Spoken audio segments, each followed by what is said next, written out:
From a captive planet, 2 million light years away, came a desperate plea for help. Message from space.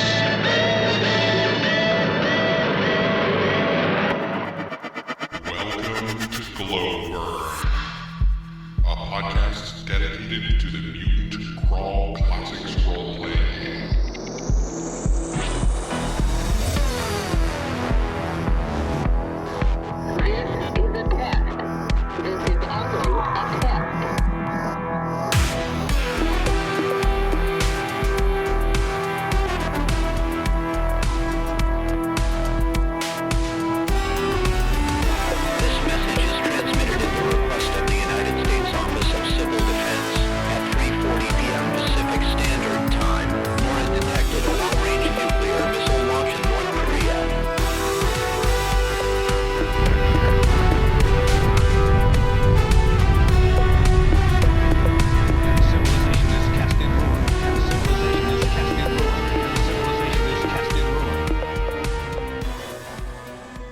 Welcome to Glowburn, a podcast about the Mutant Crawl Classics role-playing game and old-school post-apocalyptic adventuring. I'm Judge Forrest. I'm Judge James. And I'm Judge Mark. And on tonight's episode, we'll be talking about listening. Listening to the voices of the Ancient Ones, to be exact. It's our Cybermail episode. Woo! Woo! Down in the shelter.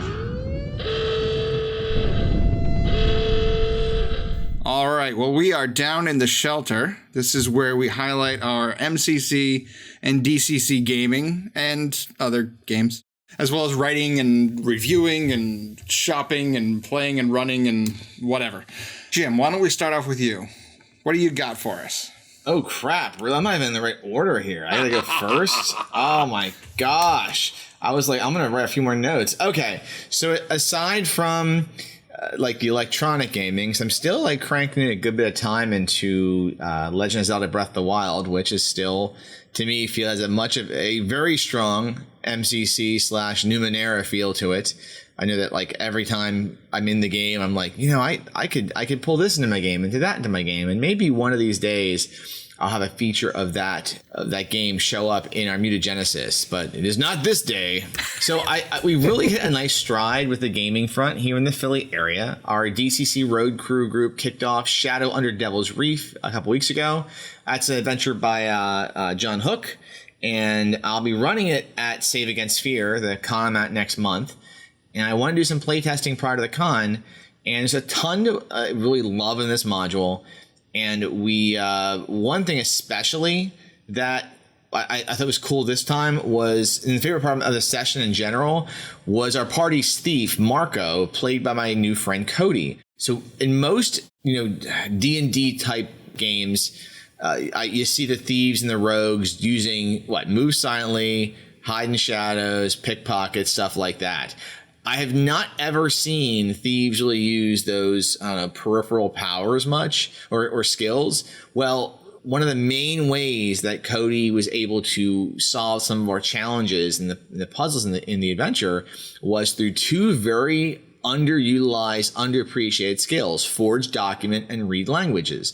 So Cody's character Marco was able to con a sea captain into helping the party get to Devilhorn Island using fake orders supposedly from a local lord. And then once on the island, he deciphered several pieces of script through the secret language through the read languages ability. So cool. It was really cool to watch a thief use skills that don't get enough love, Really cool. Yeah, I thought so, because it shows how well-rounded the character was, and I'm really hopeful for Cody, because Cody's lost, I don't know, a character every game so far. He lost every one of his 0-level characters, and then he lost his first-level character in Sky of Crimson Flame, so I'm hoping that Marco lasts a bit longer.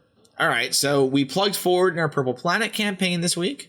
We wrapped up The Rock Awakens by Terry Olson on Saturday, and it's a very deadly adventure. I think Alex Perricchini can definitely say that, as on my blog, he cursed out Terry Olson for how hard that adventure was. It's a fun side quest, though, if you are running any kind of Purple Planet, any kind of gaming there, any kind of hex crawl. and you want to take a break and do like more of a traditional adventure, throw some Rock Awakens in there. But next adventure, we're back to a little bit of the hex crawling, I think. But I don't know, it seems like the party is itching to get off the Purple Planet at some point. So I feel like we're going to be moving into what's probably the core of the module very shortly. And I do feel like I need to up my deadliness a bit. We only killed one character like in the last 5 or 6 games. Whoa. And that's not cool. I know. Maybe we're just that good. They are 4th level now. And there's something to be said about 4th level DCC characters that they are hard to kill. We get a good mix between 3rd and 4th. I mean, figure you have a cleric in the party, Andy's cleric, who's a very competent cleric. And, if he luck burns a little if he needs to, he's going to get that healing roll off if someone has 3 to 4 turns to have to get healed before they have to roll the body. If anything, poor Jonathan's, warrior, Screaming Otto is his warrior's name. It has been like put under 0 hit points like 6 times. His stamina is like a 5 now, I think. Ouch. So he gets to get knocked down, poor guy. Finally, I want to give a shout out to my awesome friend Keith Garrett about his adventure Mutants in Toyland, which, have you guys seen this adventure yet? I have not. No. Purple Duck Games put it out. It's an MCC 0 level funnel, and Keith wrote it, and I got myself a copy. He signed it, which is really cool. It's a 0 level funnel, and it kind of reminds me of Five Nights at Freddy's. You guys know what that is? Nope. Man, that's right. Okay. Because you guys don't have like 8-year-olds right now. So. True. I never have, and I don't expect to. Yeah. You never know. So Five Nights at Freddy's, maybe one will just show up at your house. It's a video game about it's like a jump scare game with like horrible animatronic creatures that jump out and try to murder you and then shove your flesh into another animatronic creature or something like that. But anyway, Mutants in Toyland has the player characters bounding about inside a post-apocalyptic toy store called, Toyland? And I read the back of this. It says, well, hey there, kids. I'm Sammy Squirrel. Gosh, it feels like I've slept for ages. Now that I'm awake again, I hope you'll come on down and check out Sammy Squirrel's smart toys. And by down, I mean underground through this mysterious hole. It's really creepy. And It's like Chuck E. Cheese gone wrong. it really does have that feel. So just some things about that to make spoilers. First off, early in the book, you can kind of create kind of these random like toys. Like for instance, there's a chart where you create a toy component and a meat component for this abomination.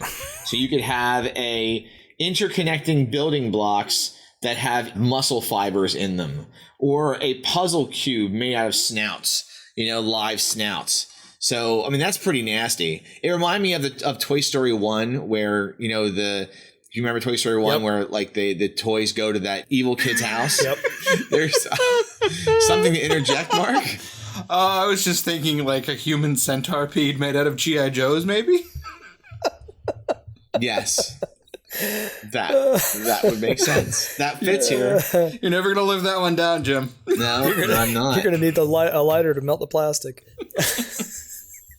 I like that in here there's some options in there that if your players lose all their characters, they can be deprogrammed toy Borgs, like little toy men, I guess, and women, so dolls, and they can be those. What I really love about this adventure, I was reading through it, is I really like how Keith presents important NPCs, and every NPC, like there's one where there's these toy worshippers you come across, and this person called Mama.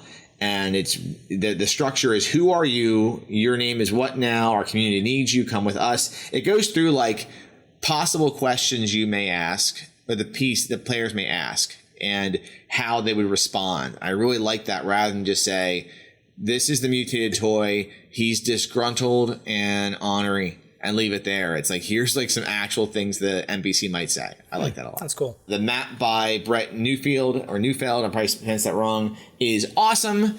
And I kind of want to sit here and run this as a 4-hour game because it'd be awesome for cons. So had to toss in some love because Keith is a good friend of mine. But this is a third-party MCC adventure, and Ian's should get out there and pick it up. Well, maybe you can run it for Forrest and I at GaryCon this year. I think that's a great idea. Always possible. We'll reserve time. We'll reserve time, yeah. So let's flip things on over to you, Forrest. Okay, so as far as MCC and DCC go, overall, I have to say I haven't been doing nearly as much gaming as I would like to be doing right now. But I have been working on the Umerica Unnatural book. Right now, I'm delving into the psychogeographer discipline of the Scion class. And boy, doing a subclass is a lot of work. I'm finding out, and there's a lot more work to do. But anyway, with my psychic powers, I would predict that there's still some cool stuff on the horizon. Just a lot more writing to do. Hoping to make the monthly MCC game next week. Yes. Yes. Okay. Hoping. Yeah, there was tragedy last week apparently, and yes. Not enough mutants to kill. So No. next week we'll be trying that, I guess, and I'm excited to get back on the bandwagon there. Also, outside of DCC, MCC, and other gaming things, Call of Cthulhu. I'm almost finished up with the modern era Chicago gangster escapade. No one's discovered that I'm an undercover cop yet, which is kind of a miracle. Cool thing is that our main enemy is trying to turn us against each other by sending messages to our cell phones. And so it makes an easy excuse for me. No, I'm not a cop. You know, our enemy wants you to think that, so we'll betray each other. Yeah, it's been kind of fun to pull the wool over people's eyes. I can't wait to reveal that at the end. Oh man, they're gonna be ticked. And then in the AD&D 2nd edition Greyhawk, yes, I killed Vecna. I did it. I backstabbed that sucker with the Sword of Kos. I, again, thought we were going for a TPK. It seems like we have, on a weekly basis, almost had a TPK. Thankfully, we have, like, Potion of Healing that is just enough to save the entire party because one person takes it, namely me. And I was able to pick up the Sword of Kos because I think we went through 3 party members dying before I grabbed the sword and was able to sneakily get around the back of Vecna, backstab him, and that was that. But now I really, really like that sword. I really, really like that sword. It's mine and not yours, and I like it, and it's precious, and I'm keeping it. Did you guys get the head of Vecna? No. What do you, the head of Vecna? Do you ever swap out? Yeah, can you cut off Vecna's head and put it on your own head? That's the hand and the eye. No, the head of Vecna. You cut your head off, and then... Forrest, you got to think about who it's coming from here. This is Jim. I'm not willing to try this. I gotta be honest. I'm stealing it from Knights at the Dinner Table. It was featured in the back of Knights at the Dinner Table. As the head of Vecna. And, okay. Yeah. The left foot of Vecna. I got it. So anyway, no. But yeah, actually, I did. After numerous of our party members fell, I was able to kill Vecna, which is kind of a dream I've had since I was a young child. So it was touching. Well, touching to me. Anyway, so Mark, what have you been doing? Well, let's see here. I started up, not this week, but last, a Crawling Under a Broken Moon game. So there's only 4 of us in my Monday group at the moment. We had some more players, but people dropped off over time. And when I kind of announced that this was the next thing we were going to be doing, some of the folks that we were playing Cypher with weren't really interested in it. So it's like, well, for this cycle, it might just be the 4 of us. But I took a little bit of a cue from Jim, and I sort of mad-libbed a little bit of world building. So I asked for a noun, and they said pickle, so they are residents of Picklesville. I asked for a piece of technology, they said an excavator. So right now they're traveling to a place where they can hopefully find an important replacement part for the town's excavator, which is the only vehicle that their little town has. And they need it to be able to plant the cucumbers that then get pickled in the pickling plant that survived the Great Disaster, and keep the town afloat, you know? So that's what their mission is. And we spent about 2.5 hours. We did hex crawled through about 4 random encounters. You know, they interrupted some aliens who were doing some experiments on some animals. They met a group of Cro-Magnon traders, and they almost got TPK'd in their first session, which was the most hilarious thing, because I was like, you feel the ground rumbling, and when you look up, you see like a pair of giant lizards being chased by a bunch of smaller lizards, and I said, what do you do? And they all just kind of like started equivocating. Like the three of them were just like talking, and they were like, "Well, should we do this in strategy?" And I'm like, "What do you do?" And finally I said, "What do you do?" And nobody, like, they kept on talking, and I said, "All right, give me an agility check," and they all failed it. They all got trampled. Nice. And then I had them roll initiative, and Andy's character got eviscerated, and a velociraptor came in, and if it wasn't for the armor die, Will's character would have been at 0 as well, but he managed to roll high enough to have 1 hit point left. And since he's playing the cleric, he was able to pull their butt out of the fire with a good healing roll.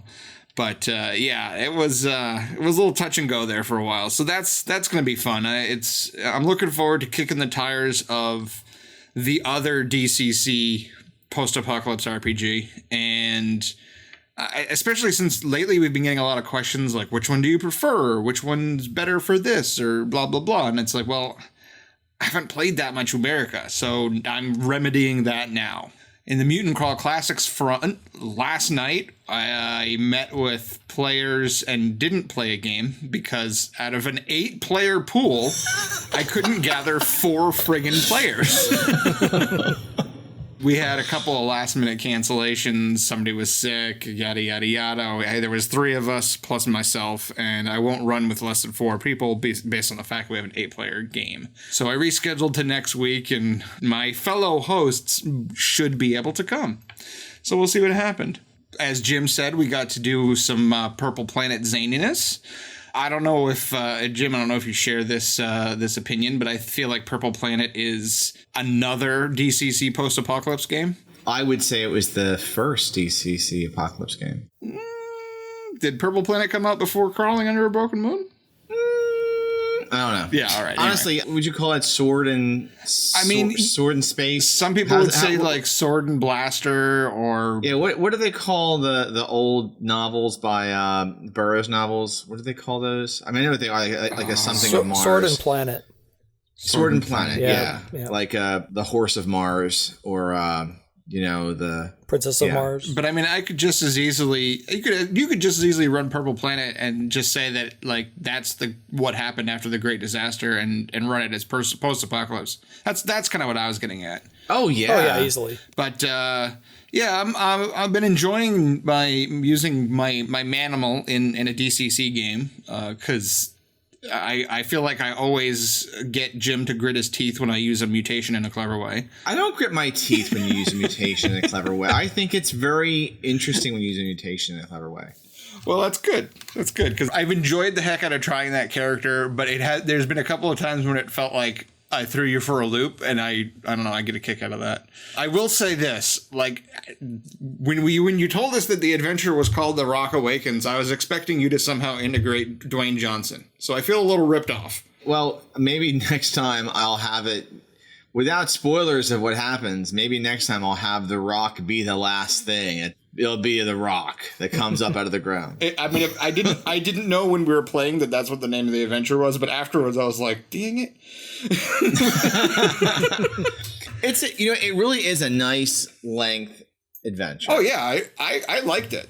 And I have to say, I thought that the best part of having your manimal in the game was that we got to experience some of those mutations and how they went in, how they felt. Because first of all, we didn't have a wizard really for most of the adventure because we didn't. Yep. I think Paul played one session of the 3, right? Yeah. So. And he played his Kith initially. And he played his Kith, and his Kith died. That's right. Because Paul's other 2 characters are, I'm trying to think here. He has his Imric the elf, and then Star Rider the wizard. Yep. Yeah, so I don't know. I've been enjoying the Purple Planet. My characters might want to leave. I don't. But my characters, probably are getting sick and tired of it. Yeah, so that's gaming wise. Post-apocalypse reading.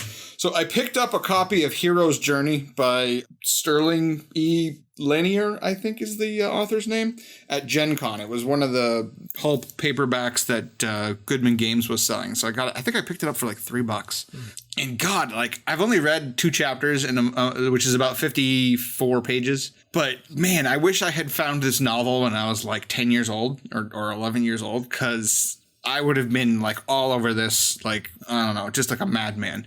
And part of me is like, why is this guy, this author, somebody who wasn't on the shelves prominently when I was a kid, you know, in the 80s?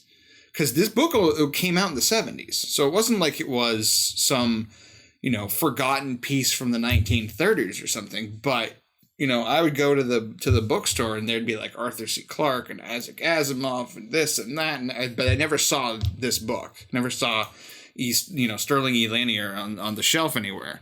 Have either of you guys read this? I haven't, no. I started, and I don't recall why I didn't finish, honestly. It was a ways back. I just got finish the journey. Distracted by shiny things, I guess. So I want to make an offer. I am willing to pay to Amazon you guys each a copy of this book if you guys want to do like a book club episode. Isn't that Sanctum Secorum? Won't we get like copyrighted by Bob Brinkman? Won't he show up at my house and beat me down if I do that? I hope so. I don't know. I mean, if we could get some video cameras, I'd be okay with that. It'll go viral. Think about what it would do for our listenings. Anyway. I have one important question to ask. Yep. How long is it? Like 350 pages. I'll read it. It's not that It's not like a huge book or anything. I mean, I think these like 7,000 page novels are really something that came out of the 1980s. It's a recent thing. No, it's not. Lord of the Rings is like 7,000 pages. Well, that was 3 books, though. Lord of the Rings is like not even 700 across those 3 books. And it's the exception rather than the rule. Yeah. See, I'm a fan of stuff like, you know, The Hunger Games, where it's 120 pages and it's like 17, 18-point font. Don't get me started on the Hunger Games. You don't like The Hunger Games? How can you not like The Hunger Games? Because it's terrible writing. It's not that bad. It's really fun to read. Haven't read it. It's for tweens. I know. It is. Exactly. And I'm not. I liked it. I like The Hunger Games. You keep liking it all you want, man. It's all right. It's all good. I'm going to like it. All right. I will get your information offline. I will get a copy of this book, and in the future, we can do a review of this book, and we can talk about it. That sounds awesome. That sounds fun. I'm enjoying it a lot so far, and I think it has promised to be a good discussion episode. So, lastly, writing. I've knocked out a little bit more of my Alphabet of Outer Beings, but the big thing is, over the past, 6 weeks or so, I've been putting out some MCC content. I kicked off the Glow blog, so we've got about 2/3 of our show notes, links to the mutagenesis portions, are now up and available for people to look at in text format. I created 2 different mental mutations, Machiavellian Mind and Kawaii, which are both looks at how to boost personality as a mental mutation, but in very different ways. Machiavellian Mind is sort of the sinister manipulator, whereas Kawaii is the cute and adorable, fluffy thing that, gets by because everybody likes it. So Kawaii. Exactly. And I had seen there's 2 different there's 2 different domination type mind control mental mutations. I think there was 2 different intelligence boosting mutations, and so I was really like, all right, there's nothing in here for personality. It's a hole, and I'm gonna fill that hole. And so I did that. And then way back in episode 17, I mentioned the hidden. Yeah, way back. We're back in 2017. I mentioned the hidden class, the Shroomer class. Mm-hmm. And I have been at work on my take on a Shroomer for Mutant Crawl Classics. Now, I still want to see the fan community put together a bunch of versions, what they think the Shroomer should look like. But I'm working on mine, and it'll probably be on my blog before this episode actually gets to air. But I don't know. It might take me longer. The big thing is I'm trying to make sure that I hit a really unique feel without barging in on other classes. So it's like, I know I want to do all mental mutations, but I don't want it to end up being like the shaman, but different. Mm-hmm. So I'm having trouble finding a really interesting view that doesn't impinge on other people's fun. So that's what I've got going on. What do you think, guys? Should we dive into the mailbag? Let's go into this mailbag and just rip it right open. Let's do it. Check the data tapes from the Cybermail. Yeah, that makes more sense. Yeah. There we go. Check the Betamax tapes. Oh, geez. Oh, boy. For more Cybermail. Yeah, that's technology. That's the post-pre-apocalypse. That's a de-evolution of technology. It's like, it's not retro-futurism, it's future retroism.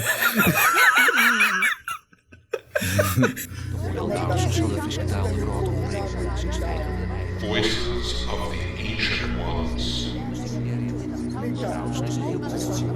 Voices of the Ancient Ones, where we, the judges of Glowburn, give you, the amazing Glowburn community, the opportunity to contribute to this show and send in your questions, comments, and other glowing words of wisdom. And for this episode, it's going to be all voices of the Ancient Ones. So this is going to be awesome. And we're going to start with David Northcutt.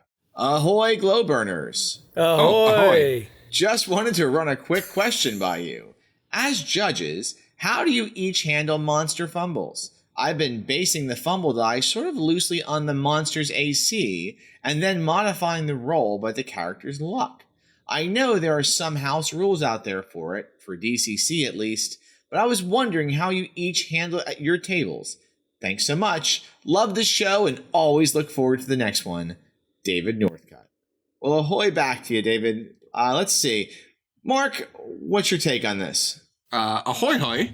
Personally, I am somewhere in the same vicinity as David here. I kind of eyeball the AC of the monster and then kind of fiddle that into a fumble die. I mean, my sort of gross rule of thumb, and it is gross, is every 2 points above 10 is plus 2 dice on the fumble die, starting at a D4. So if it's like an AC of, 16, then it's going to be 6 dice higher than a D4, which is, I don't know, somewhere in like the D12 range. If they're wearing armor, it's easy though, because then you just use the armor. It's like they're wearing power armor. It's like, all right, that's I think it's a D24 for power armor. If it's like another mutant and they're wearing just like hides, you just go with like a D8. So that's how I do it. I try not to overthink it. Jim, what about you? All right. Well, I rarely use like the fumble table for monsters because, I mean, look at the table. Your weapon is damaged. A bowstring breaks. A sword hilt falls off. I know this is the DCC chart, guys, but okay. I mean, that doesn't really fit with monsters unless you have orcs or mutant Cro-Magnon orcs, right? Morks. Yeah, you drop your weapon. I mean, that's kind of boring. Like, you're not going to have like some squid kaiju dropping their weapon. So what I usually do is whenever a monster rolls a 1, I just come up with crap on the fly. So and I'll just rule it based on what's happening. So let's say your squid kaiju attacks the party. It rolls a 1. I may say that 2 of its tentacles get like tied together and it loses 1 attack of its 5 D24 attacks that round, And the player character's like, yay, it's less chance to die. And I'm like, yep, there you go.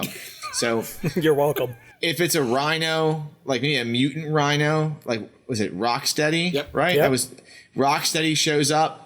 Maybe I'll say if he did a charging attack and rolls a 1, his horn breaks a bit and the damage die for it's minus 1d.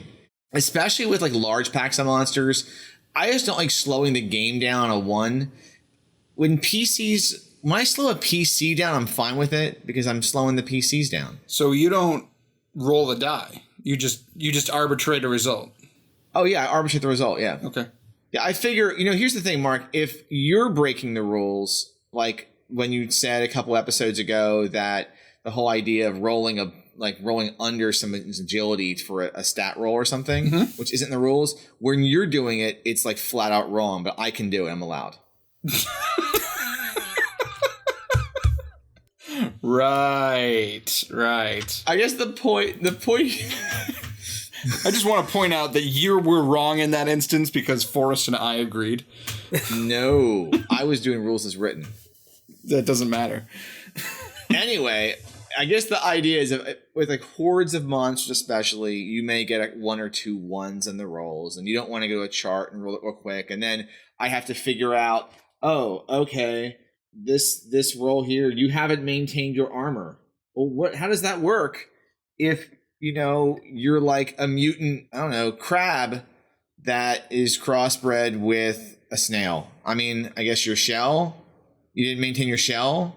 I don't know. So, I mean, I'm not going to take the results 100% literal, but I like the idea that I might roll a really low fumble and they just, the monster, I don't know, slips and falls and looks like a goof. Well, I can do that. Or the monster, or it rolls really high, and then like it says it should have maintained its armor. Well, it's a giant crab monster and it doesn't wear armor. It has natural armor. Well, okay, so then it has like armor that was it was previously cracked from another combat, and I let that be the inspiration for the adjudication that I then make up. I mean, so I'm not doing a whole lot differently than you, except I'm putting it on a sliding scale that's out of my control. We've already determined, and I don't know how many episodes of this podcast I've been on, that if something is written in front of me, I just read it. So that's how we got the XXX strong to begin with. That is true. If it's there and it's written, I just read what it says. And I have yet to abuse my powers with regards to the show notes. It's coming. I'm on my game now. I'm looking. All right, Forrest. I agree with you, James. I've liked to fly by the seat of my pants. I just slide up and down the dice chain as needed and use artistic license. I think it just gets too kludgy if you're thinking about it too much, I guess. I mean, I don't know. No, I think it's true. Maybe I just need to familiarize myself with the fumble rules a little bit more. I don't know. I just No, you don't. Yeah, it kind of saps the fun out of me when I have to math a whole lot. There's no wrong answer here, guys. That's the beauty of being the GM. We're allowed to cheat. If there's one thing I think that DCC, a game that and MCC, but DCC at the core is maybe lacking a bit of, is I think overall the fumble chart, we need more fumbles. Mm-hmm. And it's actually something that I know it's not fully released yet, but David Beatty has got his Dark Trails game. And there's a whole mess of like fumbles in there. Like, cool. Yeah. Cool. I will have to play that one of these days. Oh, that's fun. I think they have them for. I think there's fumbles in there for like black powder and for melee and stuff. Cool. Pretty sure. All right. Well, why don't we move on? The esteemed John Hook writes, "Hello, light bright lads. In episode 16, you discussed the finer points of mutants, during which Judge Mark cited Seth Brundle as an example. Judge James and Forrest were quick to irradiate him with their objections, but I put forth that you are all correct." Thank you, John. I appreciate this. I submit that after Brundle's botched experiment, that he was indeed a mutant. Point of fact, Seth Brundle continued to mutate as his fly abilities became more pronounced. While he was still more Seth and less fly, he did possess and utilize fly special abilities. Once his maturation into a fly was complete, and his face fell off, then Seth Brundle had become a full-on manimal. He was truly an anthropomorphized fly, and not a humanoid with mutant powers. So as Uncle Obi-Wan once said, "You'll find many of the truths we hold dear are only so from a certain point of view. Until next time, nuke 'em if you got 'em, John." Let me just take a moment. Yeah, that vindication feels so good. John, Mark is still wrong. Still, I'm not wrong. John, you're mostly right, I think, except when you're wrong, which is when you're agreeing with Mark in this particular case. So I'll leave it at that. Yeah, I mean, all right, so first off, Judge Mark is right now editing my show notes to try to have me say something else I'm not going to say because he's friggin' wrong. We all know he's wrong. And, John Hook, you were the bomb in Phantoms, yo, but you're still wrong. So, sorry. That was a little bit of a... I'm starting to feel like I should dock you each a point of luck and then give those points to John's character. You do what you want, man. What? The characters that haven't shown up in 30 games? Yeah, take them. All right, so here, listen, all right? No matter what path Seth Brundle took to Brundle Flyhood, okay? He's still an insect manimal. Yep. That's the ultimate ending. That's where this is going. Yep. It's about the journey, not the destination. That's not true. All that crap in the middle was just part of a pupil stage. It doesn't count, So let me ask you a question, Mark. Yeah. You're a caterpillar, right? Uh-huh. Okay. is a caterpillar or a butterfly. It's one or the other, right? I mean, yeah. It's How often do you talk about that time in the middle when it just sits there in a pod? when I'm talking about the metamorphosis. No one ever even talks about the pod part of it when it's like cocoon. No one talks about cocoons unless you're talking about that movie. Unless Steve Guttenberg shows up. Plenty of people talk about cocoons because that's the most interesting part of a butterfly/moth is the, hey, I'm going to turn from one type of creature into an entirely different type of creature. But what did you just call it? What did you just call it? You called it a butterfly/moth. You didn't call it a butterfly/cocoon/moth or whatever. Wait, that doesn't make any sense. You're pitting yourself in a corner there. I meant caterpillar/ I think the thing is with Seth Brundle. So all right, we're forgetting that he merged the characteristics of an animal and a man. Yes. Okay. Sounds like man, animal, manimal, right? I mean, At the end, yes. No. Right when he's in the transporter. Right when he's in the transporter, that's when the exchange takes place, right? At that point, he's a manimal. Yes. He's got animal DNA in him, and he's got man DNA, just like other manimals do. They've been genetically engineered by people. When he broke that dude's wrist in the bar doing the arm wrestling thing because he thought he was an over the top, but he wasn't. He had no animal features. He just had mutant powers. He sure did. Insect strength. He had those hairs. Yeah. Those hairs were coming out. Right. And he had the strength of a fly. I mean, he had animal features. He had animal DNA in him. I mean, it was part of him. It wasn't, it's not like he grew from a man into an animal. He was both. He was a manimal. I'm going to agree to disagree because you're wrong. Oh, I hate agree disagree. That's the worst. But John Hook, I still love you for Devil's Reaping. Love you, John. I love you too, John, because you're right and they're wrong. Speaking of manimals, So, why don't I... Chicago Birdman. Do you want me to take this one? No, go for it. Chicago, You go for it, yeah. Chicago Birdman writes, I recently ran a few weeks of MCC during my regular road cruise sessions. Our group found the setting and themes enticing, but our play experience struggled through repeatedly poor artifact checks whose results often felt hard to justify in-game. We also dealt with instances of game stoppage from someone having to roll up new mutations mid-adventure. I know that our low rolling is very tied to the outcome of the dice, but the failure rate was so high, the main source of fatality came from malfunctioning artifacts. I guess my experience has led me to struggle with the game because I think artifacts are a fantastic concept in MCC, but felt extremely punishing. If you stick to the tables, even a simple non-lethal artifact has an instance to explode and kill a PC. I don't mind that there is a chance for that to occur, but our game hit a point of absurdity, so absurd that it stopped being fun. The delay of game due to mutations was less of a regular issue, but we definitely felt like there is far more table rolling in MCC than, say, DCC. It gave the impression of slowing the game down significantly. Do you have any advice that might help us with artifacts and streamlining our table rolling in general the next time we try to give MCC a shot at the table? Thanks, gang. Judge Bird. Jim, what do you think? I mean, I definitely feel the lethality in MCC is cranked compared to DCC because, as you said prior, it's a game where even your gear is trying to kill you. And I've seen that at the table, and every time I run the game, especially for funnels and then for first level characters, that they've got the new shiny toy and they're trying to use it, and it's like that's when people roll ones. It's just how it happens. I didn't really mention it in the notes earlier, but I was playtesting a game. I kind of forgot to discuss it. I was playtesting a game recently for an upcoming convention, and playtesting, and it was a funnel, and it was some mundane artifact, but I made them roll an artifact check and then roll a 1. Now, they were all new players to MCC, so I did what the rules said. It explodes, and it killed like a third of the party.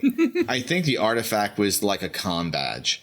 So, I mean, that sucks, right? But maybe in that instance, the players were rolling bad. How are your players rolling, Chicago Birdman? You know, I have a DCC player, my monthly game at a store, who can't roll higher than a 4. I agree that there's definitely a lot more rolling on tables in MCC, but I kind of look at that as a part of the game, and really I like to play up what's going to happen next and make the table as exciting as possible. Like, oh, look, here's a table to roll on. Don't roll a 1. As a way to mitigate it, maybe encourage your players to save some artifacts for later.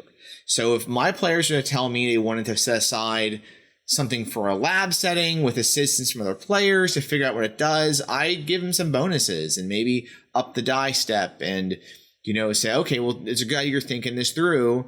You guys get to help out. And I don't know, the idea that it's more lethal makes sense when you figure you have a bunch of cavemen that just got handed a grenade and now poking and playing with it. That's the game. So, Mark.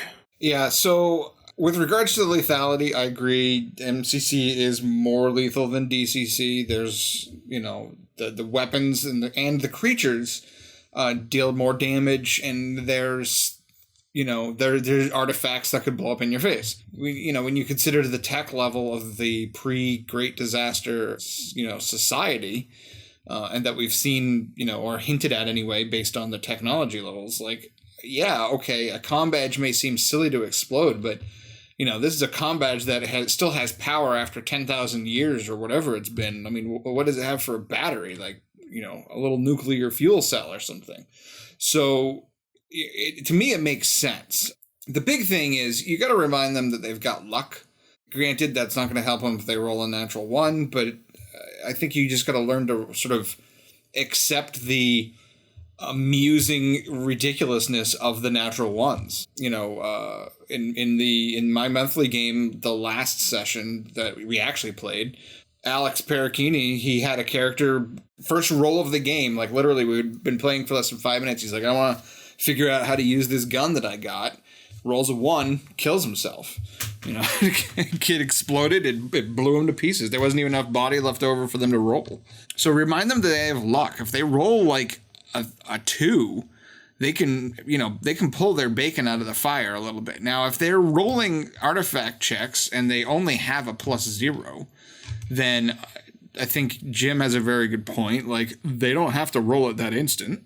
Bring it back to town. Use that as an opportunity to develop the home base of the characters with NPCs who, if given the opportunity and the time, can increase the player's artifact check rolls. So, give them a D24 instead of a D20, or give them a bonus instead of a step up the die chain.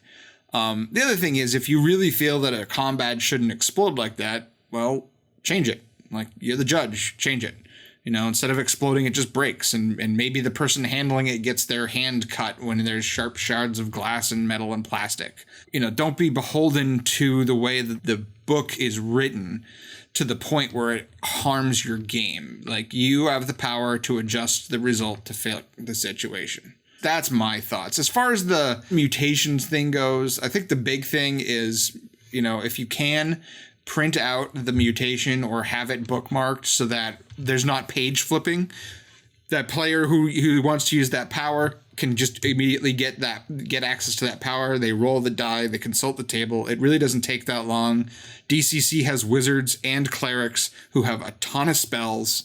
So there's at least as much spellcasting in DCC as there is mutation use in MCC. Or more. So I don't know if I agree with the more tables aspect, but that's my opinion. Forrest, what do you got? So, well, I hope I don't sound condescending, but really the most deadly time in human history, at least in Europe, was the 17th century. And that was without electricity, without fossil fuels, without nuclear waste, without automobiles, without all kinds of things that can now kill you very easily. So I guess yes, MCC is deadly, but shouldn't it be? The thing is, I agree with you too, Mark. You can mitigate things to make them less explosive, as it were, to your group. But then again, part of role playing is you're going to have nights where people just roll terribly. That's just going to happen. You can't help it statistically. Think about it's also kind of like banging your face against a brick wall. It feels so good when you stop. So it's going to feel so great when they can actually get an artifact to work without killing themselves or everybody else around them.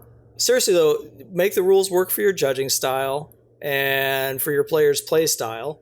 There's no wrong, bad way to play MCC. And regarding the table rolling, I just have the player roll up 2 characters at the beginning of the session or before the session, have one in the back pocket for when the first one dies, because probably going to, or have some 0 levels, go over to Purple Sorcerer, generate some 0 levels, have those on hand too. Just prepare ahead of time for it. Just thinking, just reading through this, I have the artifact check table out again. A couple things I would want to say in addition to what I said before.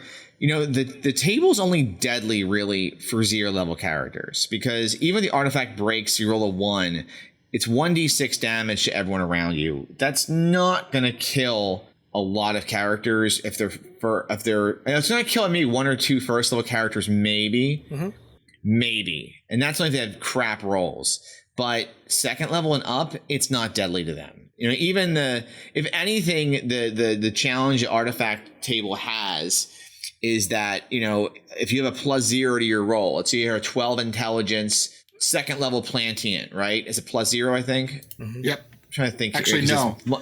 12 intelligence, second level? Yeah, that might be like a +0. Yeah, whatever. But it's close, right? It's a +0, right?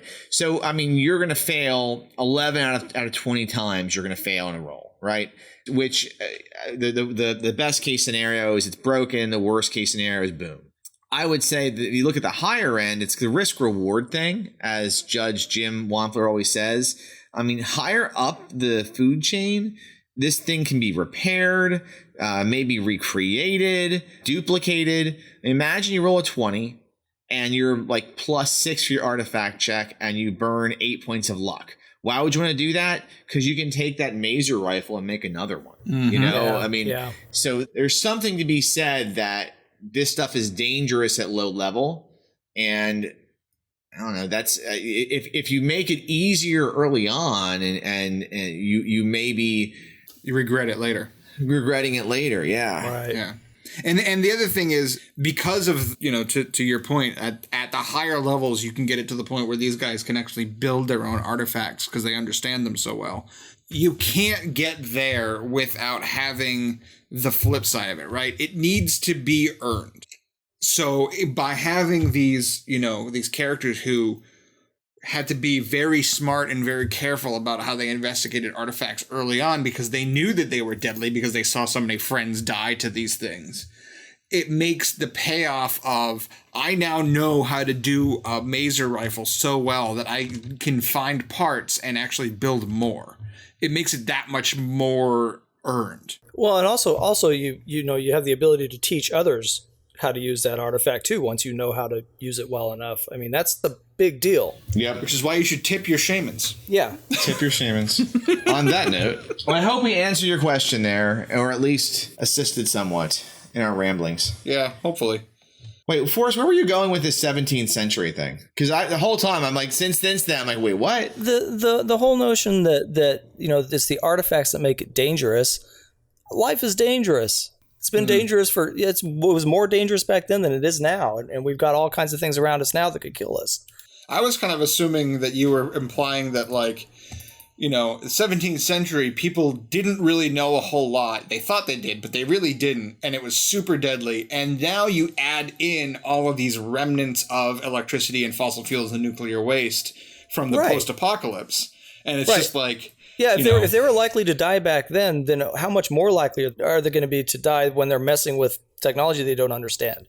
Yeah. Killer robots and, nuclear waste. Yeah.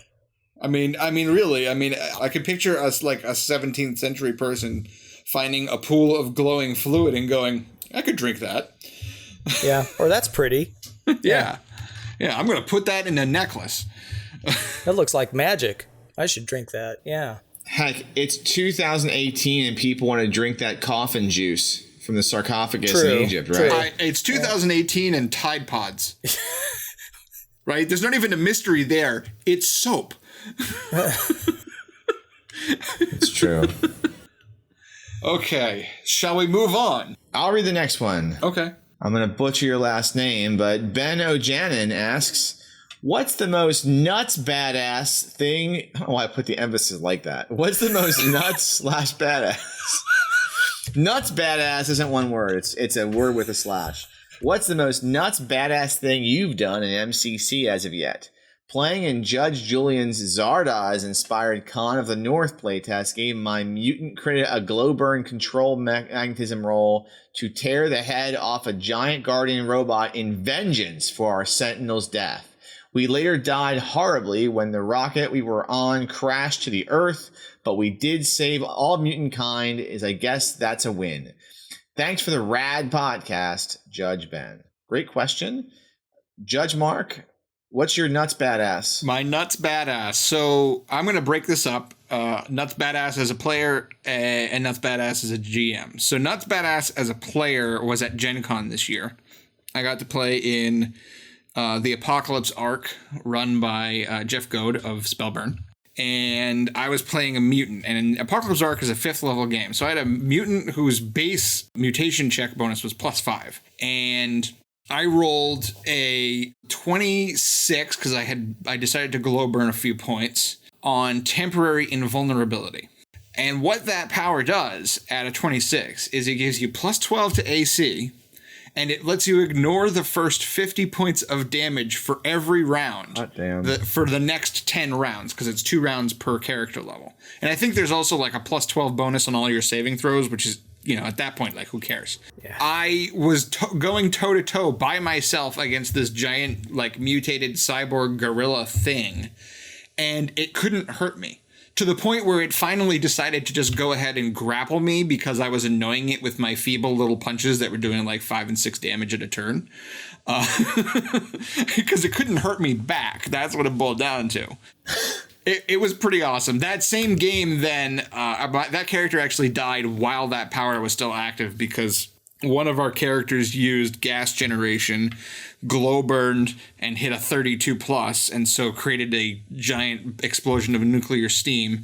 And then the other mutant character, who was also in the same vicinity, was like, well, I don't want to die, so I'm going to use life force generation. And he basically like doubled the effect of the nuclear fart. And my character got liquefied in the process. But that was pretty awesome. As a game master, I think not this past session, but 2 sessions ago when the Tibar apocalypse happened, I got 2 back-to-back natural 20s on life force drain from one of the elderly Tibar. That dude only had 5 hit points because I only gave him 1 hit die instead of 2. So I thought he was going to go down pretty quick, but 2 natural 20s kept him up for like 3 or 4 rounds longer than he really should have lasted. He only had 5 hit points? Initially, yeah. Oh my god. Craig did 4, and then he used life force generation, reached like 13 points. You guys wailed on him. He used it again. He gained another, I don't know how many. Punk. So yeah, he started off, he could have been one-shotted, but Craig rolled a little low. Wow. Yeah.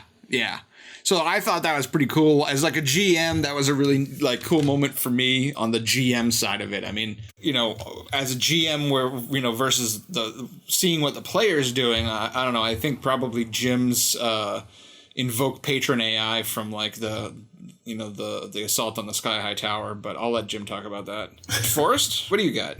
As a player, and Mark, you were here for this. Yes. Surviving the ruins of the Tomb of Horrors. I mean, that is as badass as it gets, honestly. And we did it. Yes, well, most of the party did. Almost everybody. Seriously. And even I recall Judge Jim Wampler just kind of flabbergasted that only one of us died at that point, that we made it that far. So that was pretty cool. There's also the Tibar genocide that my character started and finished. The aforementioned Tibar genocide. Yes, that was rather fun. Maybe that was just bad more than anything. I mean, you can have fun doing bad things. Yeah. As a judge, it was just what one of my players did in Killer of Giants. He decided to jump on one of the nukes and ride it out, just like Dr. Strangelove.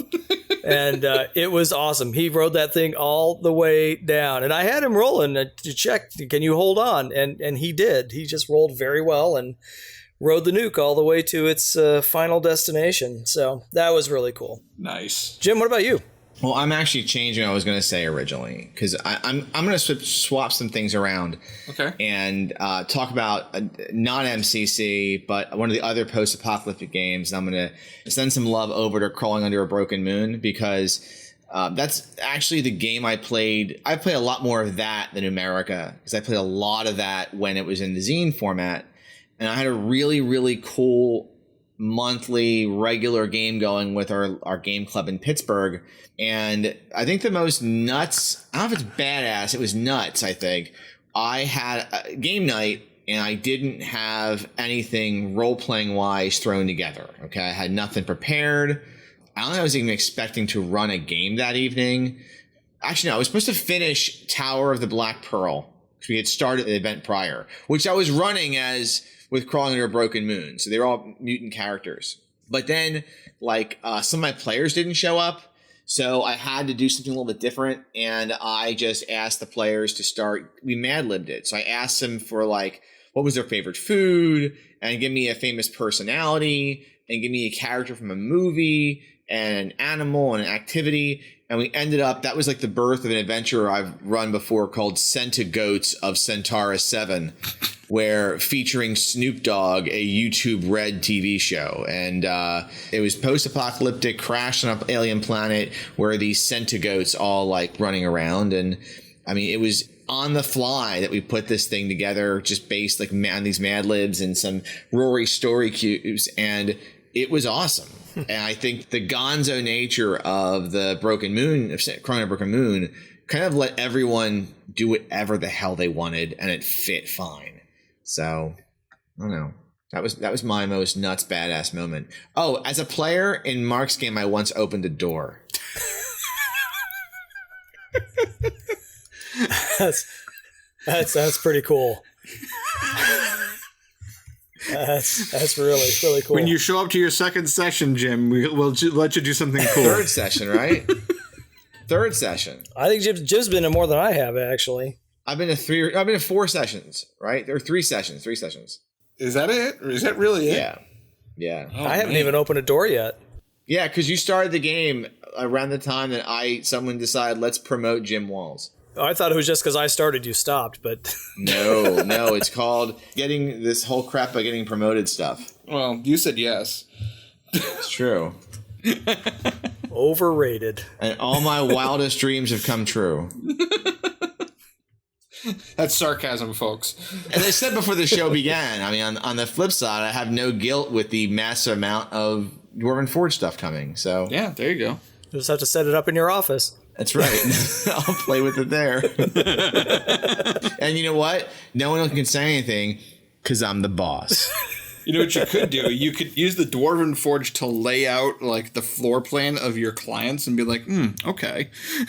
Well, actually, what I could do is we have a really great long table at my office in downtown Philly, and it would be a great place to run a role-playing game. Ooh. Yeah.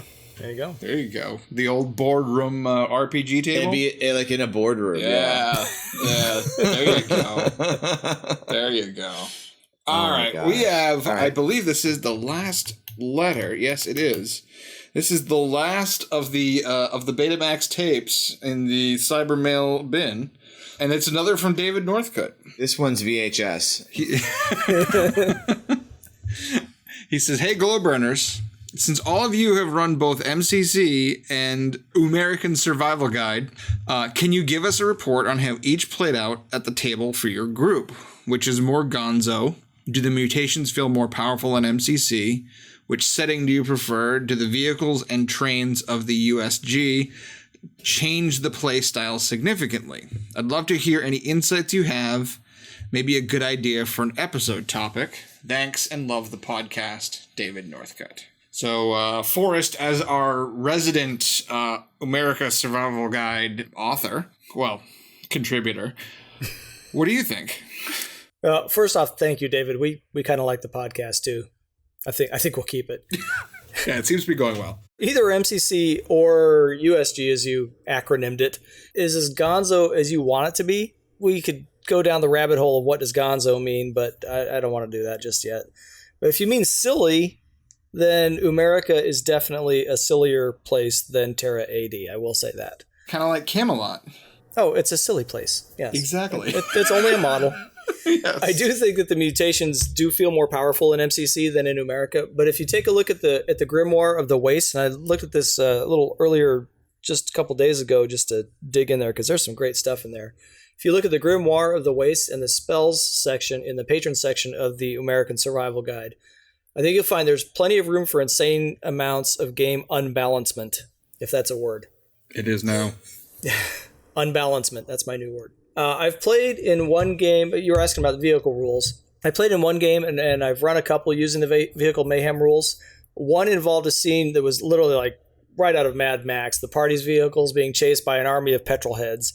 We were playing, I can't remember if it was 8th or 10th level characters, somewhere in there. It was a really high level shenanigan that we were having there, and Reed Sanfilippo was running it. And it was great fun. We got to have this big chase scene and everything. But one of the party clerics cast Cause Earthquake and rolled extremely well on his spell check. Like, I think he topped it out. Plus, he was like 8th or 10th level. So that ended the chase quite abruptly after about half a dozen rounds. We got a taste of how the rules played out on the table. I liked them quite a bit. I've also judged a session where my players got a hold of a dodgy, half-functional hovercraft, intelligent hovercraft. Somehow they survived that. I'm not exactly sure how, but, I am, but I should have killed him. I really should have.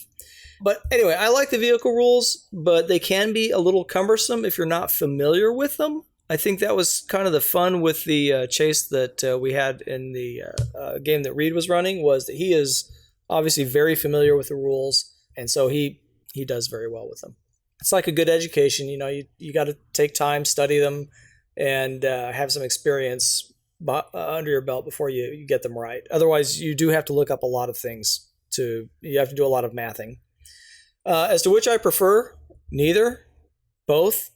I don't know. I really don't know. I love the armor in USG. I know that my opinion is not shared by all the co-hosts here. But part of the reason I think I love it is because I help with the editorial process in my own small way. And I was able to ask several questions directly of Mr. Sanfilippo and kind of get some insight and make some suggestions on how things should be worded so that everybody can understand it. Because at first I was pretty confused, but I learned it because I had to, and I like the armor rules. I love mutations in MCC. I love the tech in MCC. I love spells in the American Survival Guide. In my home games, I just bastardized them both together. I mash them together, and I have no shame about it. I don't think of them as either or. They're more like they or them. So that's what I've got. James, what do you think? All right. Well, it's hard for me to say whether or not Umerica and Crawling Under a Broken Moon, those are more gonzo for my group because of the style of the setting or just the age of my players. Because when I ran Crawling Under a Broken Moon as a monthly game, it was all before either MCC or American Survival Guide existed. And it was, the average age of our group was about 12. Oh, yeah. So our party had a robotic cleric. I see Mark. His type. We have the show notes open, and Mark's putting his cursor in my stuff. I'm looking now for what he's added. Nothing. I'm not adding anything. All right. So our party had a robotic cleric, an elf, a dwarf, a turtle mutant, and a bunch of other bizarre members as well. So it was a bizarre game, and it was gonzo. But I think we played a little bit of MCC as well, and that was pretty gonzo too. Just different characters. I would say probably Gonzo still tilts towards America, though. Neither game feels like gritty post-apocalypse to me, obviously. So, USG feels it could be grittier mechanically, but then you have these clerics of Kiss and Buddy O'Burger running around. I think MCC has less direct silliness, but you can also have a walking plant in your party with X-Men powers, and so mutations are definitely way more powerful in MCC, I feel, but also they can hurt you more. I can't comment on vehicles. In general, I've hated every vehicle rule I've ever read in any role-playing game with the exception of Savage Worlds. So it doesn't matter what the system is, Star Wars, Cypher, anything. I don't like it. I don't like vehicles. I usually just role play the vehicles. You're on a boat. Oh, it's sinking. Boo. And that's it. That's vehicles. As to preference, I mean, yeah, Judge Forrest mentioned about other folks in the armor rules. I do not like the degrading armor. Not degrading, it sounds terrible, but what's the other degrading armor? Decomposing. What's it called? It does degrade. It does. Right? Degrading armor is the chainmail bikini. Okay. I don't like chainmail bikinis at my Umerica games. I also don't like armor that degrades over time, and you have that die that has to go up and down. It's just not intuitive to me. I had a real hard time with it. when I was trying to play American Survival Guide style at rules as written. I probably won't use it again. At least I might play it. I'm not going to use it as a GM. Ultimately, my preference is still DCC with heavy infusions from both. Yeah, MCC and Umerica. So I don't know. I'm in the middle, I guess. It's not in the middle. DCC is a whole different axis that you didn't ask about, but you got it anyway. Mark? It's the Z-axis. It's the Z-axis. So I'm going to surf up my opinions on an ego here because I'm going to waffle all over the place. Nice. And I have reason for it. So I have played a grand total of 3 sessions of Umerica, no sessions of Crawling Under a Broken Moon. I have admittedly basically 0 experience with that setting and the rules therein. I played a game at GaryCon with Forrest. I played another game at GaryCon with Reed, and I've run 1 Umerica session. Now, that is not enough for me to fully form an opinion on Umerica versus MCC. Mm-hmm. I think, as Jim has said before, the fact that Umerica has features of our time and our society, and it has recognizable 20th century elements, means that the weirdness in Umerica feels that much weirder because it has a contrast to something normal versus, Terra AD, which has some really gonzo stuff, but there's nothing to give it scale. There's no normal in Terra AD to make the Plantient feel that much more ridiculous. I mean, you've got a Plantient, sure, but you also have like a mutant wolf and a mutant turtle and like 2, humans with laser pistols. So the Plantient doesn't feel that out of place by comparison. Now, with regards to mutations, I absolutely think that MCC mutations have the potential to be more powerful. They also have the potential to be less powerful because there's a sliding scale because you have to roll the dice. Umerica mutations just do what they do. If you have claws, they give you a certain set amount of damage dice, and that is what they do. If you have regeneration, you have a certain rate at which you regenerate hit points, and that's just what it does. There's no rolling to see like, oh, this time I grew 5 foot long, serrated chainsaw claws, and this time I rolled a 1, and now I have a tentacle instead of a hand. So MCC, it's got a little bit more variation, but on the upper end, those high results on those mutations are crazy ridiculous, and that's not even going into the mega mutations, which can really throw the game for a loop. The vehicles, I have barely touched the vehicles at all. Of the 3 games of Umerica that I've played, only 1 had a vehicle in it. It was the game with Reed. We did not do any vehicle combat. We basically drove down the road. So I have no idea what those rules look like. I have no opinion yet. Give me 6 months and I will have an opinion. I don't have a favorite setting. I mean, it's like, do I like peanut butter? Sure. Do I like chocolate? Sure. If I mash them together, would I enjoy peanut butter plus chocolate? Well, who doesn't? They both have stuff in their favor. They both have stuff in their detriment. And sometimes those are the same things. I know the armor die thing has polarized my fellow co-hosts. I do not know what I think of it yet. That's part of the reason why I'm running a Umerica game. So that's kind of where I come in. I'm sorry to serve up a great big waffle there, but I haven't played enough to want to give a solid opinion. One slight correction. Sure. You have played in another game with a vehicle in it, but that vehicle didn't move. You just happened to go through it. Okay, fair. Just want to make that clear. But I'm not sure that I would count that as a vehicle where it was more of a stationary set piece. But it's fair. Nobody said you couldn't get that thing flying. Nobody tried.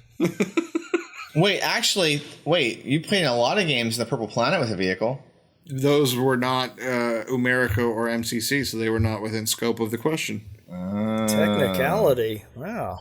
Lawyer Mark. I put my lawyer hat on for that one. So, yeah, I mean, I want to like them both, and I think in the end I probably will like them both. And I think in the end I will, well, actually, maybe not even in the end. If my MCC game gets themselves TPK'd, I've already said that I'm gonna throw everything out the window and basically say, all right, guys, all classes from MCC, DCC, Umerica, Crawl Jammer, everything, find something you want to play and we'll make it work. So was that a threat? And so Mark returns to Rifts. It's not a threat. It's just checking. It's more of a promise. Like if that game gets itself TPK'd, then I don't see any reason to not take the experiment to its next most logical and absurd level, which is if we mash all of the things together, what do we get? I mean, at that part, Lankmar will be out. If you want to play a Lankmar Thief Mage, let's make that happen. If somebody else wants to play a DCC X-Crawl Athlete, sure, let's do that. I'm game to break the system or die trying. My God. If nothing else, we excel at absurdity. Yeah, I mean, the whole point is to have fun, right? I mean, it's not like it's a weekly campaign where we're super serious and the fate of imaginary worlds is at stake. So if we were serious, then Judge James would do more than open doors. Well, we could hope. Speaking of opening a door, let's open a door to mutagenesis. Woohoo!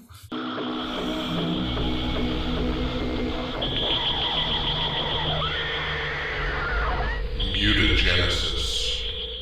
All right, it's time for mutagenesis, where we take something or some things from media, other game systems, or just whatever. We're at the point of whatever sometimes.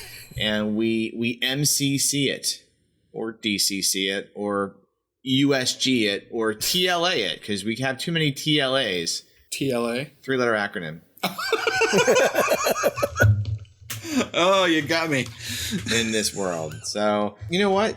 Judge Forrest, let's go over to you. You kick this off. Well, okay, so my mutagenesis started, I was looking at the second printing of the MCC rulebook, which just came out. And this time through, I don't know why, but something that really stood out to me was the number of claws in the art. Claws, like crab claws type things. And this reminded me of this ridiculous movie that I don't know if either of you have seen called I've seen it. Space Hunter Adventures in the Forbidden Zone. You seen it, Mark? I don't think so. Oh, I saw it. I have a feeling it would be something I would remember, so I'm going to say no. Yeah, you would definitely remember it. Most notable for Molly Ringwald's performance as a redheaded space orphan. I think it was her only science fiction movie. This is back in the days of Breakfast Club, 16 Candles, and all. So it was a little bit different for her. It was part of the trilogy for those two movies. Right. It was the natural progression. Right. It was inevitable. The Breakfast Club came after this one, though. It started with 16 Candles, and then Space Hunter Adventures in the Forbidden Zone, and then Breakfast Club. Kind of like Dirty Dancing, Red Dawn, and Roadhouse. Yeah. Right. Keep going. Well, I'd like to know who morphed into Overdog, because he's the main arch villain in this. Wasn't that character played by Michael Ironside? Yes, it was. Oh, yeah. Man. Yeah. Now I have to see this movie. Oh, yeah. Yeah, and he hams it up. In any case, Overdog is this kind of cyber human guy. I don't know what you call him. He was kind of a jerk. But anyway, he had 2 gigantic claw appendages. So I got to thinking about that, and I came up with the Mechaniclaw. So the Mechaniclaw is a massive, and I do mean massive, 3-piece claw. So each of its prongs is 2 feet long and sticks out perpendicular from the arm 1 foot. Okay, are you following me here? I think so. There's a picture in the show notes if you go down there. Oh, I see the picture. Yeah, you'll know what it is. We're going to share all the people with the podcast the picture now. If you're on the podcast listening, ready? Look at the Here's picture right now. Yes. Here it is. See it? Yeah. So for you math whizzes, that means that it forms a triangle of big. At its base is a hollow, which might just perfectly fit a pure strain human hand. And of course, somebody is going to stick their hand in there. Duh. It's what players do, right? Yeah. Inevitably. Especially if you're going to play this at a con, you only have 4 hours, somebody's going to stick their hand in there. Once a hand is inserted into the Mechaniclaw, hopefully it's still attached to the body, otherwise it won't work. The Mechaniclaw grafts itself into the flesh of the arm and the hand of the wearer. Now, if you feel this happening, you can roll a DC 16. I should have... Huh. Hey, look at that. DC 16 agility. Let's go back. Any stat. Let's a go DC back. 16 anything. Your best stat, DC 16. Make an agility roll. That'll allow you to pull your hand out of there if you declare that action immediately as soon as you realize that the thing is starting up. After that, the mechanical claw can only be removed by chopping through the forearm, which is, I threw down 5d6 of damage as a judge if you want to be merciful and only do 4d6 plus 5. That's probably fine too. It also permanently drops your agility and strength by 1d4 points each because you're missing a huge chunk of an arm, right? That's brutal. It is. It might be worth it to chop that thing off. We'll get to that in a moment. So there's no artifact check needed. The mechanical claw knows what the wearer wants. It knows. It just knows. And it's willing to help you out. So the mechanical claw can be used as a tool, a defensive weapon, or an offensive weapon, but it's really offensive. As a tool, the mechanical claw will allow the wearer to lift up to 300 pounds over their head, one-handed. It'll tear through thin metal like butter and through thick metal like robots and such. It'll tear a 1 foot long, 1 inch wide, 1 inch deep gouge per round. It can pulverize soft rocks with ease and harder rocks with a few rounds of effort. As a defensive weapon, anyone wearing the mechanical claw, or anyone the mechanical claw is wearing, depending on how you want to look at it, gets a +2 to their AC if it's just used passively, kind of like a shield. Or it may be actively used to block 1 attack per round with no ill effects. Offensively, the mechanical claw can deliver a blow of 1d10 damage, or it can be used to grasp an opponent, causing 3d6 damage per round that the victim is in its inexorable claws. Well, or claw. Note that you can only use it offensively or defensively in any given round. So what's so bad about this? Well, first of all, it's heavy. Really heavy. It uses servo motors and mini jets to propel it into action. But the wear and tear on the rest of the wearer's body causes a temporary stamina loss of 1 stamina for every 3 rounds of use. This is recovered completely when sleeping, but if your stamina reaches 0, you die. And the mechanical claw relinquishes its hold finally. Secondly, it's big. It's really big. Each prong of the claw is as long as an entire forearm. It's rather unwieldy. Getting it through doors or tight places can pose a problem. Of course, you can always rip the door from its hinges or claw through that cinder block bunker and make your way through that way. AI recognition is confused by it. Doesn't know if you're a person or a robot, so you lose 2 points on all AI recognition rolls. Stick it behind your back. Yeah. Well, it's too big. Can't hide it there. It doesn't like non-pure strain humans. A manimal, plantian, or mutant who tries it on instantly takes 2d6 of electrical damage as the mechanical claw tries to jolt itself away. And even if the person or the manimal, plantian, or mutant persists in taking lots of damage, the mechanical claw just won't work for them. So they can keep trying, but it's just going to keep zapping them. Like many things, it doesn't last forever. In fact, it's kind of an energy hog. So you'll get 10 rounds of use, whether as a tool defensively or offensively, with a C cell, 20 rounds with an F cell, or an unlimited use with a Q cell. When found, it'll have a C cell in it with about 1d10 rounds worth of use left. So you better find power quick, because once it drains, you've got a 150-pound anchor attached to your arm, and it's not coming off. You can try to take it off again. Without power, it doesn't have the same hold on your arm as it would with it when it's powered up. So you don't have to quite chop your arm off, but you're still going to pay dearly to get it off. No matter how careful you are, you're going to lose 3d6 of damage, permanently drop your agility and strength by 1 point. Oh, and the hand is useless going forward. Oh, man. You'll find as you age, and I've heard of this happening too. I have a Vietnam vet friend who walked past a landmine, unfortunately, in Vietnam, and he has this problem now. Little bits of metal migrate to the top of your skin over time. So it's kind of irritating and could be problematic, and causes AI recognition to be faulty again. You lose 1 point in this case. So, because you kind of have something robotish about you, even though the AI might not know exactly what it is, there's something that's just not right with you. All right, so let me get this right here. Yeah. So you're wearing this thing, okay, and you've lopped off your arm, and you're down a D4 strength and a D4 agility, right? No. That's only if you want to get the claw off your arm. Oh, okay. I think to lop your arm off to put it on like the head of Vecna. No. You know? It wants right. you. It wants you to put it on. All right, so you put the thing on, right? Yep. And you lose a stamina for every 3 rounds. Yeah. Oh, yeah. Mm-hmm. Okay, that you're wearing it, right? That you're using it. Yep. But if you don't have it on, as soon as you take it off, you can't take it off. it never fits again. There's right? only one way to get it off. You got you have to cut it off. Tear right? that thing off. Yeah. So it's gonna essentially drain you to 0 stamina, Right. and then you die as soon as you put it on. No. Well, no. You put it on, and your stamina drains. At the rate of 1 point around. But it's a round of use, so that's going to be like attacking or crushing stuff or. I gotcha. Yes. I figured you just put it on and it's like 2 minutes later you're dead. No. I mean, you could do that, but that's how I do it. It already seems excessive. That just seems like mean. Isn't every mutagenesis I do mean? Yes. If not, I'm not trying. A definite trend, Forrest. I'm not trying if it's not mean. All right. So let's see. What nice things do you have, Mark? So I have, actually, you inspired this one. So I have an entry I call Forge Trees.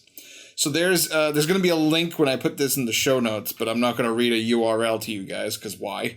But there was a BBC story that Forrest had tweeted about with these subtropical rubber trees, if memory serves, that were hyper accumulating heavy metals from the ground. Most plants will take up a little bit of nickel or a little bit of copper or what have you from the ground. But, these metals can be toxic, and so the plants generally don't do well when they're in a soil that has a high concentration. Well, these trees are like the opposite. They love this stuff, and they are hyper accumulators. They actually leach these metals from the ground and use them to toxify as essentially bug repellent. If my wood and my sap is too toxic for the bugs to eat me, then I don't have to worry about it. So in Terra AD, forge trees are hyper accumulators that have evolved over thousands of years. They leach metals, radioactive elements, anything that's useful up out of the ground, concentrate them into their bark, their sap, their wood, maybe even their leaves. So you might go through a forest and have these metal-leaved trees, and the leaves would be super razor sharp or something, of course. The presence of high concentrations of metals within these trees makes their sap and wood extremely valuable to the mutants and humans of Terra AD who know how to harvest them. There are tribes who know how to take the liquid sap out of these trees and essentially cast them to create metal weapons and metal armor that rivals almost those of the ancients. So I have here sap cast weapons. Now, originally I had assigned direct dice to this, and I realized that was not what I wanted to do. If you have an edged weapon that you have sap cast, it is +1 die damage. So an arrowhead that has been sap cast would make the arrow do D7 damage instead of D6. If you've got a knife, instead of it being a flint dagger doing D4, it would do D5 because it's been sap cast, etc., etc. The other thing though is that there's all that wood there and all that bark there. So you can take the wood and you can use it to, if you know how, to make the halves of metal weapons or the shafts of arrows. You can also use it to make structures. So if you've got a tribe who lives in an area like this, they could make some really sturdy, huts out of these trees. Due to the added weight that the metal adds to the wood, a weapon that's made from this metal-infused forge wood is +1 damage over their normal counterpart. So a staff would do D7, a club would do D5, etc., etc. In theory, if you made an arrow that had a sap cast head and a metal wood shaft, that would be +2D, and it would be a D8 arrow. Of course, it probably wouldn't go very far because it's really heavy, but that's sort of a separate thing. And this stuff can also be used for armor. So you could use the bark or to make armor, or you could, if you had enough sap, you could cast a sheet of armor to make a shield or a breastplate or something. And I don't want to provide specific rules for that stuff because I feel like that's judge's discretion, kind of loosey-goosey for MCC. But I really liked the idea of the environment in MCC being able to provide stuff to player characters that isn't just artifacts, So that's what I have. That's good stuff. Nice. I guess now we need to open the Pandora's box of whatever Jim's got for us. You know what? After a couple of weird ones, this one is not that weird. Okay. What do you got? I've got the language die. So just hear me out on this. A few episodes back, there was a question about how judges handle languages. And it kind of hit home for me for a couple of reasons. The first is I'm working on Spanish and learning Spanish because I have employees that speak Spanish at work. And I'd like to be able to, I know a lot of them have worked to, master English. And I figure I can do the same, at least to have some understanding of, some basic conversation. I'm not very good. I can find a table and ask to pay my check. And that's the challenge of learning Spanish as like an adult, is like, the lessons kind of are geared towards travelers. So the other thing is I have run a game of this Mutant Paranoia Metamorphosis Alpha hybrid, and I was going to feature some language there. So in that mashup, I've altered the shape and design of the Warden, renamed it the Augustus, and the players started on, because my middle name is Augustus, or is August, and I was reading somewhere in I don't know where it was, about how you make the Warden your own by giving it your own name, like Jim Ward. Warden. Oh, so clever, yes. So the PC started on A deck of Habitat 2. There's a B and a C deck. And there are like 3 other habitats and other parts of the ship, including Epsilon City and Alpha Complex from Paranoia. So there's 30 possible regions on the ship, and each have its own dialect. And, before the Augustus left Earth, I figured there were other kind of languages around, the English, Chinese, whatever.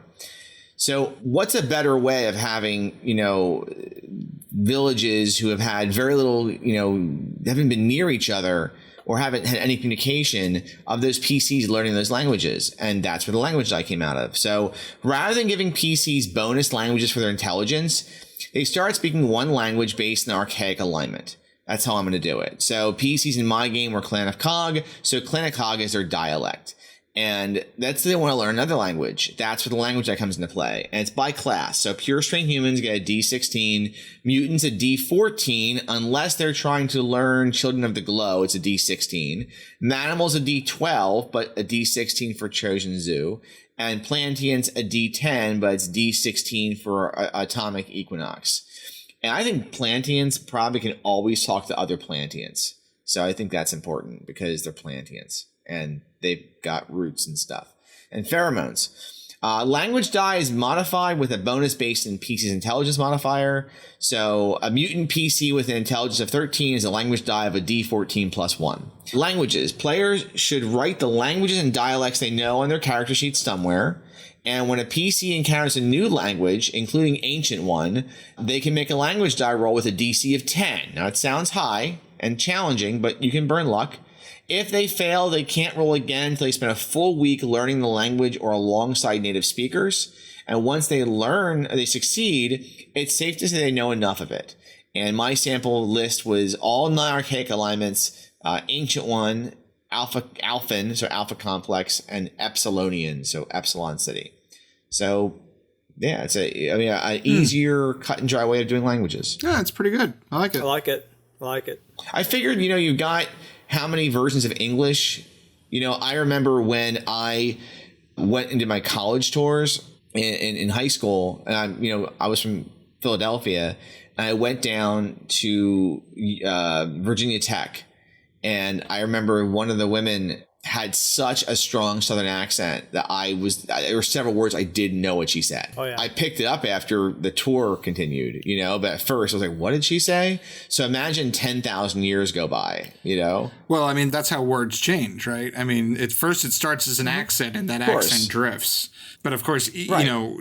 There are differences between American English and British English, right? Oh, yes. And then depending on who you want to believe, there's differences between like East Coast versus West Coast, rap, and maybe even the South. I remember when I lived in Pittsburgh, I picked up the Pittsburgh Eagles Dictionary. Yins. I know they still have that out there, but seriously, you needed it. You really did need it if you were not native there. Yeah, Pittsburghers, so yins is y'all, and then Pittsburghers don't like the verb to be. So your laundry needs done. Yep. Or the windows need cleaned. Well, and you rat up the house, you don't clean it up. Interesting. You rat up the house with a sweeper, not a vacuum cleaner. Right? Yeah. Interesting. And on and on. Yeah. This is tangential to like passion of mine, which is understanding the terminology for things and how it's varies by region. So like, what do you call a long sandwich on a roll? Hoagie. Sub. Torpedo, grinder, submarine, there's so many different names, right? It's wrong. depends on where you're from. It's like, is it a soda or is it a pop? It's a soda, but here's the thing, okay?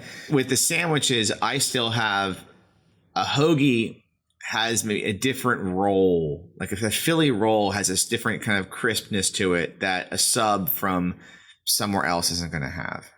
Because you can't get good bread anywhere else but around Philadelphia. For living 18 years in Pittsburgh, there's no good bread or no good pizza in Pittsburgh. Well, that's just Pittsburgh. Interesting. Yeah. I like the system, though. I like the system. That's really cool. But they do use French fries there on their salad. And as a French fries on a salad? French fries are a condiment in Pittsburgh. It goes on sandwiches or salads. Or freedom fries. Freedom fries, too. Yeah, anyway, I wanted to make a more normal kind of useful thing this month instead of sewing 3 creatures together. Thank you. That's good. I appreciate that. And actually, I really like this. I think it's an elegant way of dealing with the learning of languages, because I agree, like going from 0 to a first level character and just like getting bonus languages because reasons, it's weird. I don't care for it. I know Kung Fu. Yeah, I usually was doing it as a luck roll, but I kind of like this better. I have one question for you about this, Jim. So yes, you're talking here mostly about hearing the language, learning it orally or speaking it orally. But what about written? Do you have any thoughts on that? Sure. I would say with and I think I plan to put more in here, but the challenge I have is how much I want to shove into show notes and be reading it. So one thing I was thinking about was how maybe have there be a lower die step to learn it from the book alone, but the book plus speaking it gives you a bonus. Again, from my experience right now, I know it's not the greatest software, but I'm using that Duolingo thing, coupled with I have some managers who work with me who speak Spanish. It definitely is helpful to learn it, some of the basic phrases and verb conjugation through typing it, but it's very different to try to speak through it. Yes, it is. The first time I got laughed at a lot. I was also trying to say something complicated, like my wife called me and complained there was a spider in the house. I tried saying all of that in Spanish at once. And he's like, you are nowhere close. What did you actually end up saying? Do you know? He heard spider because I said arañas, and he said that was spider, but you said something about your wife's name is Spider. And I said, oh. Maybe that was subconscious. Oh man. Anyway. Yeah. All right. Okay. Let's wrap this baby up. Sure thing.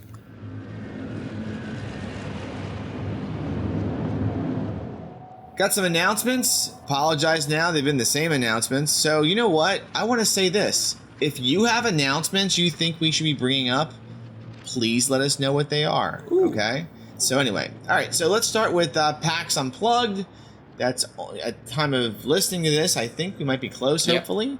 November 30th through December 2nd at the Philly Convention Center. And me and Mark are going to be there. I'm prepared to run a good bit of MCC there, so come join us. Gamehole Con is before that, which our order is weird because that should have been ahead of anyway. That's the November 8th and 11th. I don't know if this will be out by then, but we'll see. Forrest is running Killer of Giants one last time because that's the last Giants getting killed during that episode. All out of Giants. All the Giants will be dead. In some MCC news, the Kickstarter backers got the revised PDF this week. This has the typos and taken care of, and this so from the second printing. So look in your backer kit account and grab it. I saw it. I have not downloaded it yet.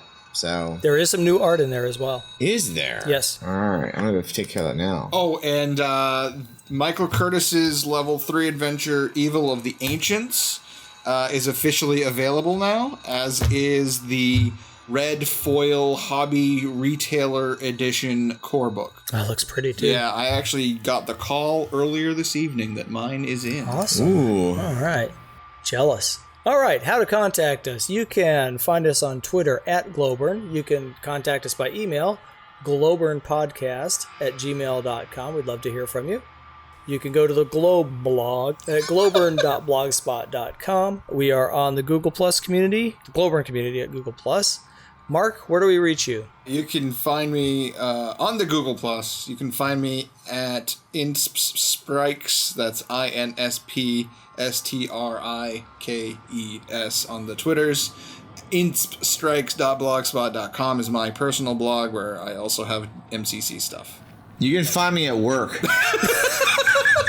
All the time. All right. So if you're in downtown Philly and want to have lunch, hit me up at I Live for Crits, and maybe I'll come out of my office for a few minutes and we can like go to Reading Terminal Market or something, or just go to my website at livingforcrits.com and look at how much I'm not posting. That's not true. I'm actually posting okay right now, but I still complain about it. You can find me on Twitter at ForrestAguirre, ForrestAguirre, exactly as it sounds, and on my blog at forrestaguirre.blogspot.com. Okay, special thanks and or credits. Shaman of intros, outros, and bumpers, Bob the Voice Brinkman. The patron AI of audiovisual engineering, Hector the Missile Cruz, who somehow manages to make us sound good. Our creative advisors, which is the Google Plus community of Glowburn, currently XXX strong, approximately 376 people. Our intro and outro song is by Chronox from the Voyager album. The song is called Juno. I will take us out of here. On the next episode, we promise to have Jeff Goldblum and Gina Davis on to discuss the Manimal versus Mutant debate. And I'll just say, Judge James, don't read these notes, okay? They're mine.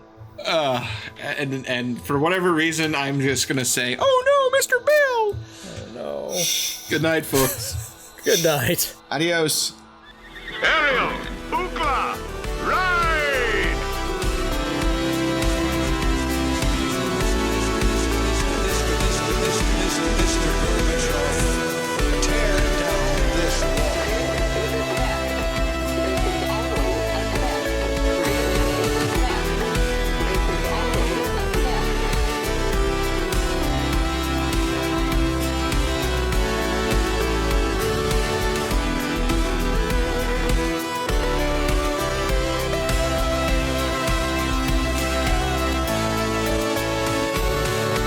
Blood of your enemy makes you stronger.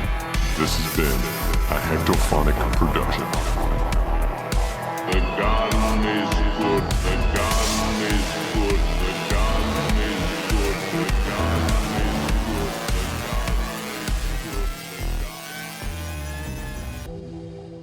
What's your nuts, badass?